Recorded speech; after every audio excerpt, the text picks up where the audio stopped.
In Sweden, I did not have seasonal depression. It was when I moved back that I started feeling depressed. I wanted to fall asleep and to sleep through that period that I had left until finishing my studies, and to wake up in the moment when I am back in Malmö. Given the fact that I still had to finish university in Romania, and only then I could go back to Sweden, I thought, all right, in my third year of studies, I'll be applying for Erasmus again, and I'll be picking a different destination. And I actually did that. I chose the Netherlands as a destination. It was a very popular destination among people applying for Erasmus, and I got it. We will travel in time a bit, and when I came back from my second Erasmus from the Netherlands, it was in February 2020, I only had to stay for a couple of weeks in Cluj. On March 10th, we were announced that the university was closing down. They said for a week or two, but I think soon everyone realized it would be going on for much longer. So the majority of students just packed their bags and went back home. I was hesitant whether to do the same, kind of hoping that maybe we start lessons again, or maybe there are things for me to do in Cluj. But there was a lot of agitation and panic, the risk to get sick, and I was scared that I'd be stuck in that apartment, not being able to go out for groceries or things. And so I also packed my bags, moved back with my parents. Very traumatizing experience, right? After you'd lived for a couple years abroad. And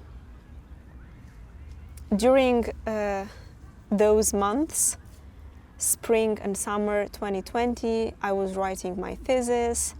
Looking back, the moment when I had returned from Sweden was the moment when my mood started shifting towards a worse and worse state.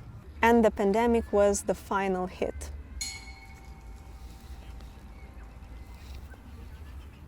I remember sitting at the table with my mother and telling her that I have this terrible feeling that all the best things in life have already happened to me, and there will be nothing better in my future. There's nothing good awaiting for me.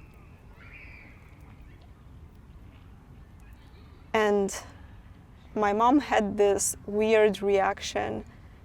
Probably I was hoping for her to support me, but she told me, yes, what if that is true? What if you will indeed never get to travel again, never get to go to Sweden or the Netherlands or other countries? What if you just stay here for the rest of your life? And her mirroring this message back to me made me think, hell no! What do you mean I cannot go back? I can decide for myself what to do. And I applied for studies in Sweden. It was a very longsome and annoying process. I did not know how to do it. I had to scan all my documents, translate and legalize them, upload them to the website. I had to find accommodation. I had to find plane tickets and all these logistics. During my first stay there, I mostly knew international students who had gone back home by that time. And I only had one friend, my friend Laurent, who helped me a lot at that time to figure out my way back to Sweden. And so I got accepted. Packed my bags used up all my savings to pay the flight, to pay for the dorm in advance, because you have to pay for a couple months in advance. Everyone thought I was crazy, telling me it was not the right time because it was still the pandemic. I moved to the city of Lund because I got accepted there at a course, a Swedish course. I wanted to apply for psychology, but they had psychology only taught in Swedish. I didn't know the language, so I took this program where they take you from complete beginner to level C1. And I moved to Lund, which is known to have one of the most prestigious universities in the country, so it's usually super full. Lots of students from all over Sweden and other countries, and when I went there, it was half empty. But once I arrived there, I realized, all right, I was very happy. I was very happy because it's like my dream came true. But I realized, wait a second, all those people I used to know are long gone.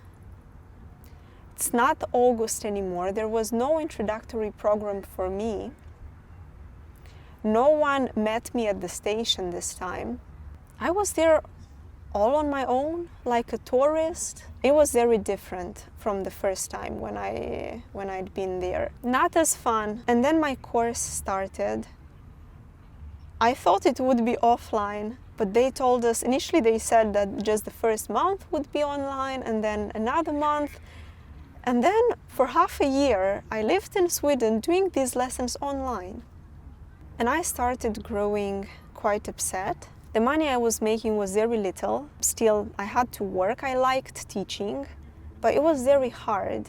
I had my Swedish lessons in the morning. They were very intense. The program was overloaded with information. And then I had a lesson where I teach. And then I had this, like, the second part of the course where it was something like a more conversational part, because in the morning it's learning, vocabulary, grammar. And then in the evening I had another group where I'd teach. Then I had to do homework for the next day at university and then going to sleep. And it started getting to me that I am not feeling okay. I started feeling physically ill because one day you skip breakfast, another day you skip lunch. I got to be very skinny. One of the best things that happened to me then is that I met a girl from Ukraine and we came to be extremely close. Her name is Irina and we are still very close. We keep in touch. She came to be the only person I'd be talking to because we could relate. She was also not feeling very well there. One evening it was me, my friend Irina and her husband sitting in their living room, and her husband asked me, Amanda, why did you choose such a difficult country to move in? He asked me, why did I not choose another country, at least a warmer one, because, all right, if it's gonna be difficult, at least enjoy the sun. And I told him about my experience with Erasmus, and he said, well, you're still living off those happy hormones you received while you were here the first time. None of this is true anymore when you come on your own terms. During that time, I could not focus on my studies. I was falling behind with the material, not doing my homework. I couldn't concentrate on my work as well. I was trying to do both things and I wasn't doing any of them right. Nothing was working in my favor. I was getting cramps and pain in my body from all those hours sitting on a chair, studying, doing my work, doing homework, sitting in the library. I had assignments, writing essays, all of that. It was hard work. Not taking care of myself. Couldn't afford going to the gym. Couldn't go to the gym because I didn't have a personal number. So if you don't have a personal number, you have to pay more. I remember I wanted to attend some yoga classes and I didn't have a yoga mat. Buying a yoga mat would cost like 50 euros. And I realized I'm barely surviving, living off my so little salary. Well, I can imagine living in Moldova on a Swedish salary, but living in Sweden on a Moldovan salary, you must be insane to try and do that. One morning I woke up thinking, God, I do not want to live this day. I had an appointment for the student psychologist that the university would provide, but I couldn't wait for that appointment because I was already feeling very mentally unstable. I was lying in bed and I called this number and I told them, I'm not feeling okay.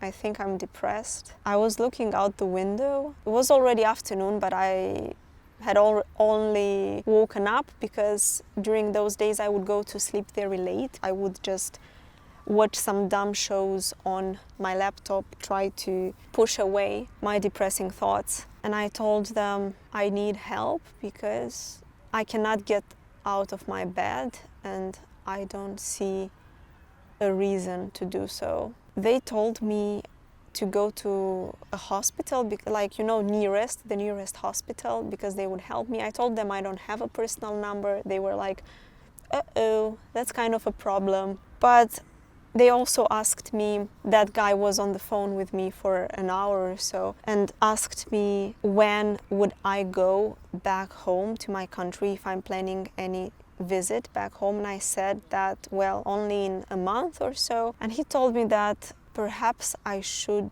just wait until I go back home. I guess he thought that I was very homesick and that once I get back home, my parents or my family would take care of me.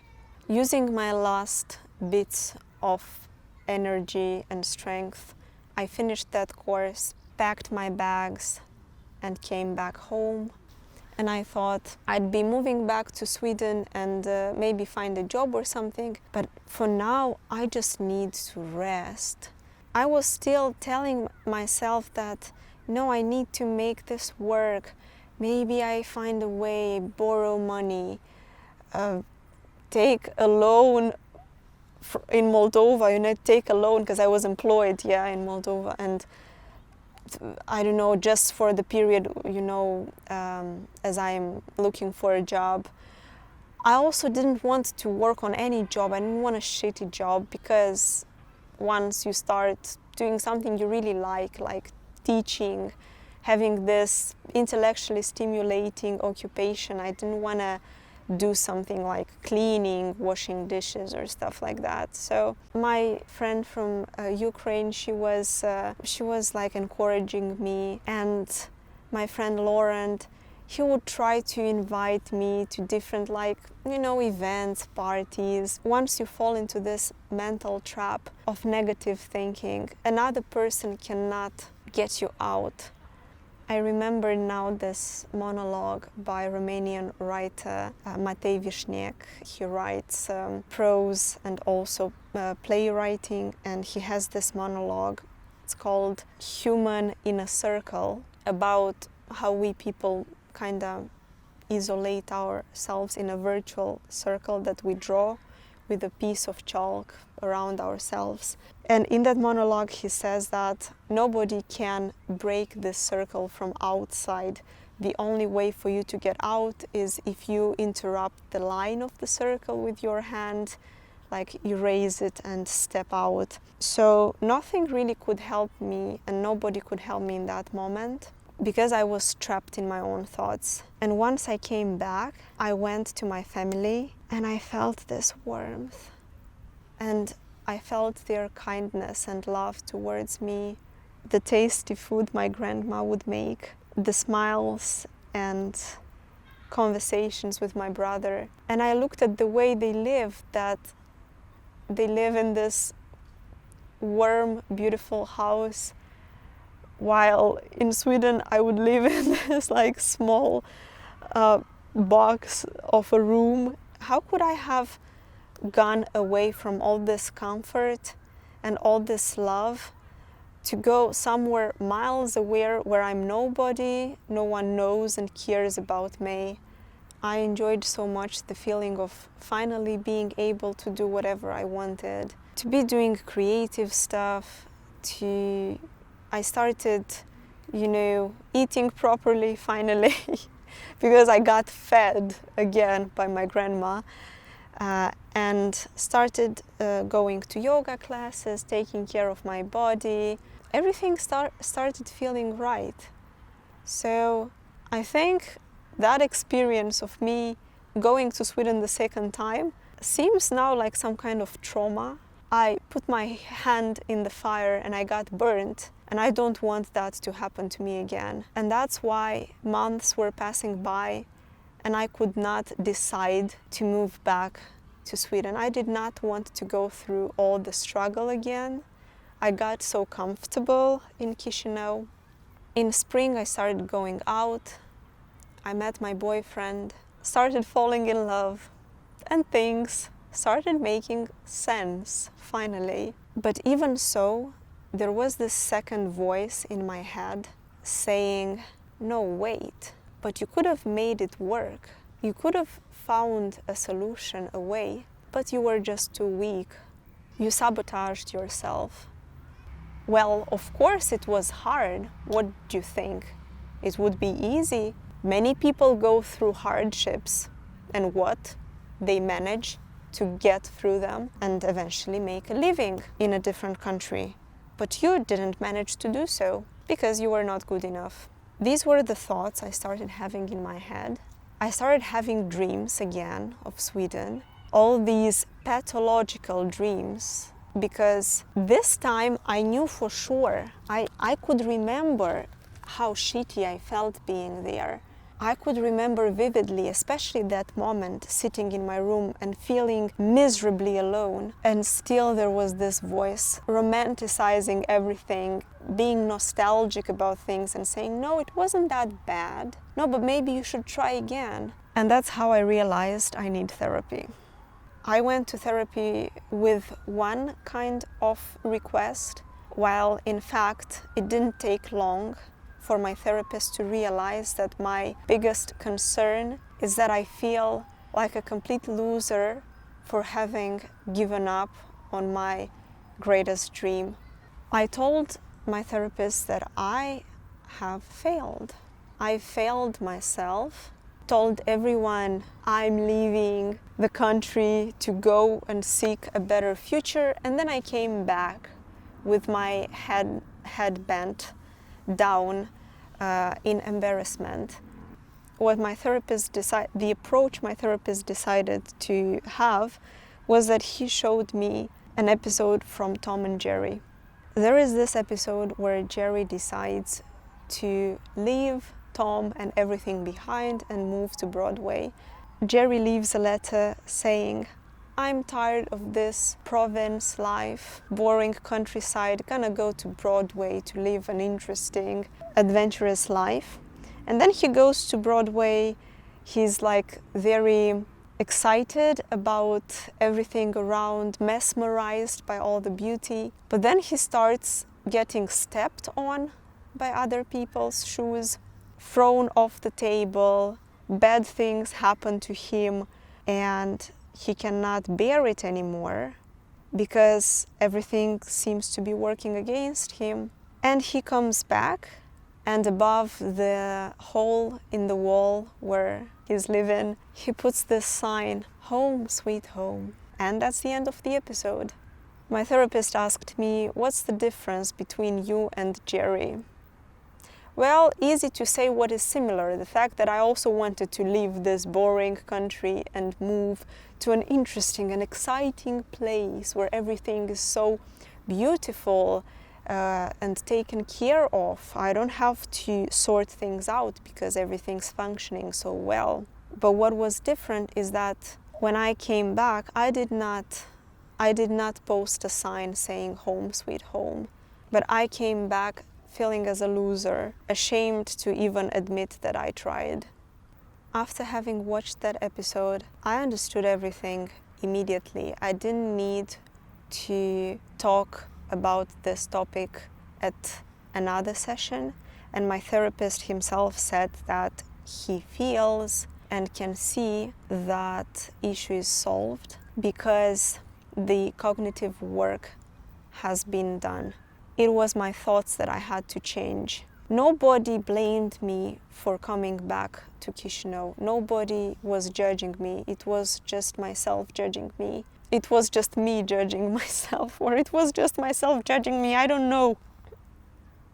I just had to replace this thought that I had failed with the thought that I have taken the deliberate, most rational and reasonable decision I could have had to prioritize my mental and physical health and come back to my country to live a decent life, where I am able to afford a decent living, where I am able to conduct a social life, and that's the way I've been living ever since. What I wanted to say with this video is that not everything in life goes as planned, and we shouldn't put all our cards on just plan A.